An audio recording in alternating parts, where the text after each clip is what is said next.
Hey everybody, I'd like to welcome you back. So we talked about what a power series is last time, and what we want to do now is actually build a power series. So we're going to take a function and we're going to find its power series. So let's go ahead and get started. Okay, so power series representation of functions. So the first thing I want you to notice is that we know what a geometric series converges to, right? We know that as long as this thing being raised to the nth power, and in our case, absolute value of x, as long as that's less than 1 in absolute value, then this infinite series is going to equal 1 over 1 minus x. We're going to take tremendous advantage of this. So think about it this way. We've been really looking at series and saying, okay, what does the series equal? Let's expand it. Well, what we're going to do now is we're going to say, okay, here's a function. Can I turn it into a series? All right. So let's see what we can do.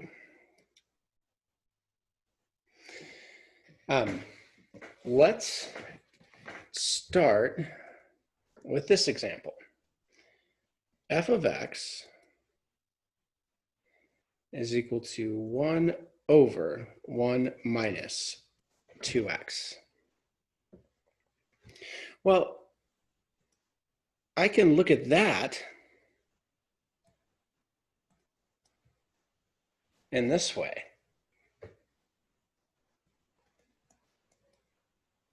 Right?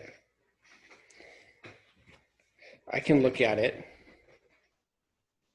as 2x to the n power. And I know that this is going to converge because of geometric series.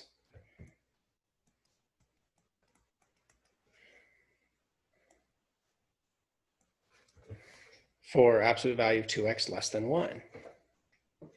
Well, what does that tell me? It tells me that x must be less than 1/2. Okay. And so here's my power series. And this is going to converge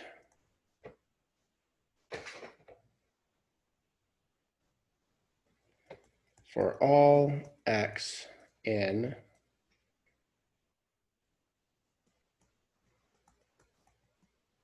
negative 1/2. Now, notice that I don't have the endpoints, and that's a quick check, okay? I could, oh, actually, no, let me be a little careful here. Sorry, I got a little bit ahead of myself. Let me rewind here. So let's check the endpoints. So if x is equal to negative 1/2, and I really shouldn't skip this. This is, don't want to be lazy. Sorry about that. So let's go ahead and check these.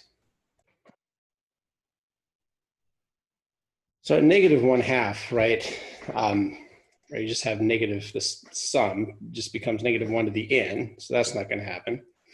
And then for 1/2, then we just have 2 to the n. That's not going to happen either.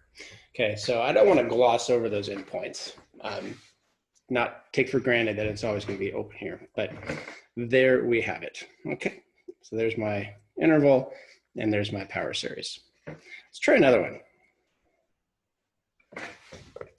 Let's look at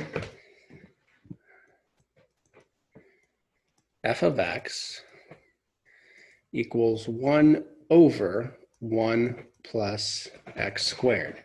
Now remember what I'm doing, right? I'm really saying that I know this geometric series.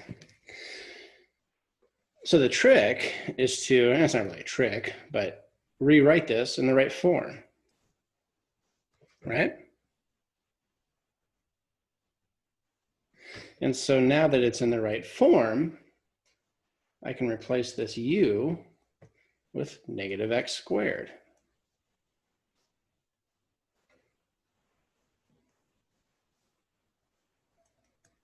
to the n. So we have 0 to infinity, -1 to the n, x to the 2n. Okay. And so where is this going to converge? Well, it's going to converge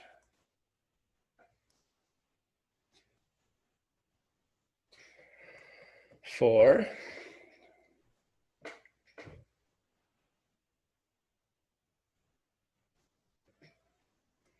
x squared less than 1. Okay. Which means absolute value of x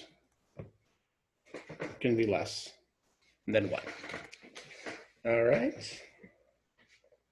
And so my interval of convergence then would be -1 to 1. Okay. All right. Let's try another.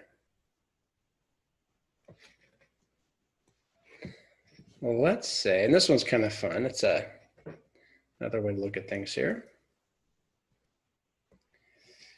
3x squared over x plus 5. Now, what I'm going to do is I'm going to write this as 3x squared times 1 over x plus 5. And then I'm going to go a step further and write this as 3x squared. And I'm going to factor a 5 out as well and have 1 over x over 5 plus 1. Now, why am I doing this? Well, I'm trying to get, I'll write it up on the right here, I'm trying to get this form. And so I'm almost there. I've got 3/5 x squared, and then I can write this denominator as 1 minus a negative x over 5. Well, now I'm in business, okay? Because this gives me 3/5 x squared, and then I know what this series is.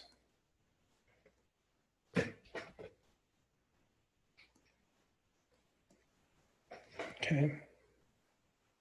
And then it's just a matter of playing around with things. Now I'm going to bring that 3x squared back inside my sum, right? The x squared doesn't depend on n, so there's no problem doing that. Just distributing it, sorry. And let's see, when I do that, we'll have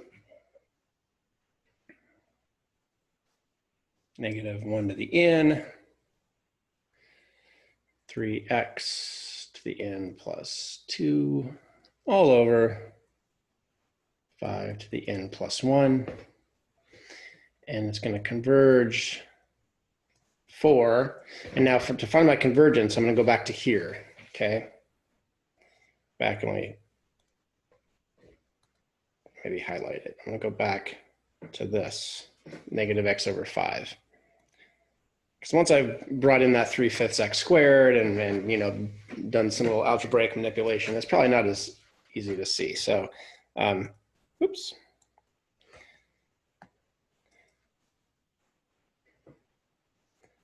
So x over 5 is less than 1. And so that tells me absolute value of x is less than 5. So there's my interval of convergence, okay? All right.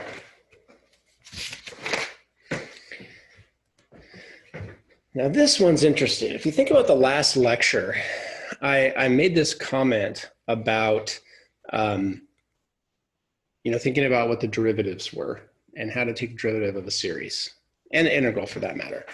So what I want you to notice here is that I know what 1 over 1 minus x equals, right? I know that this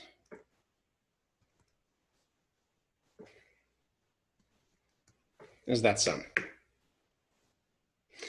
Well, notice that when you take the derivative, I can take the derivative of both sides, right?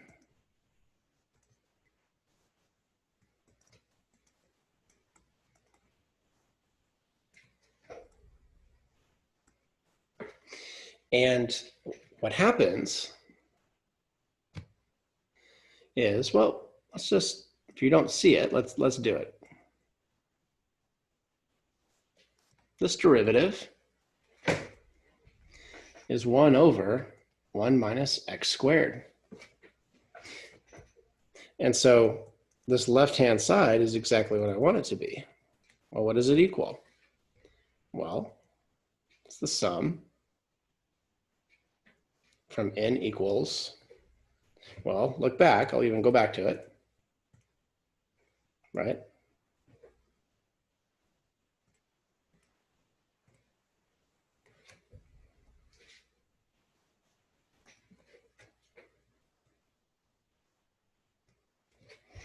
And what does that equal?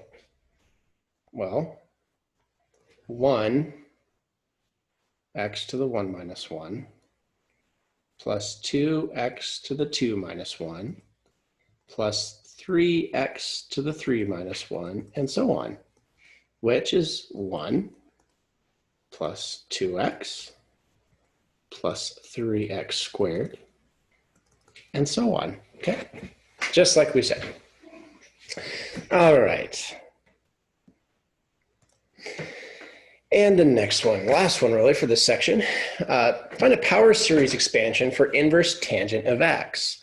Well, what do we know about inverse tangent of x? Well, we know that its derivative is 1 over 1 plus x squared. And so if I take the antiderivative here,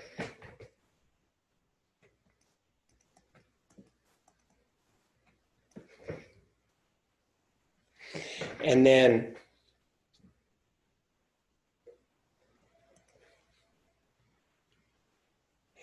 I know what this is, right? I know the expansion for 1 over 1 plus x squared.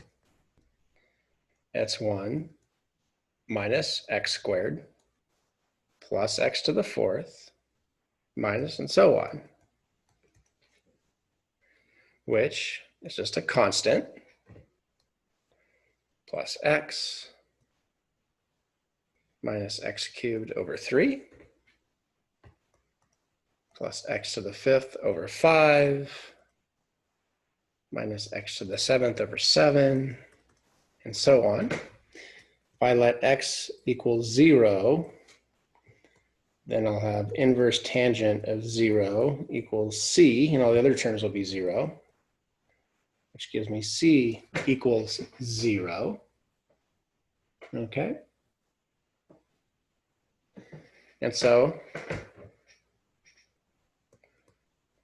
inverse tangent x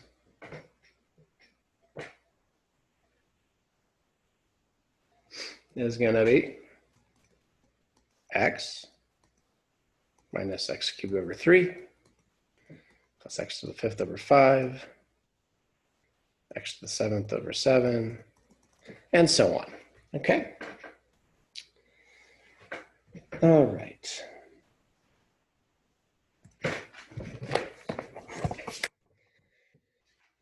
So there we have it. Power series representation of functions.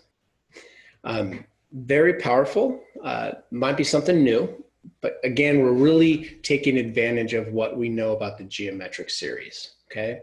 So again, work some problems, work through some of the stuff we discussed, and when we get back together, we'll be looking at the Taylor series.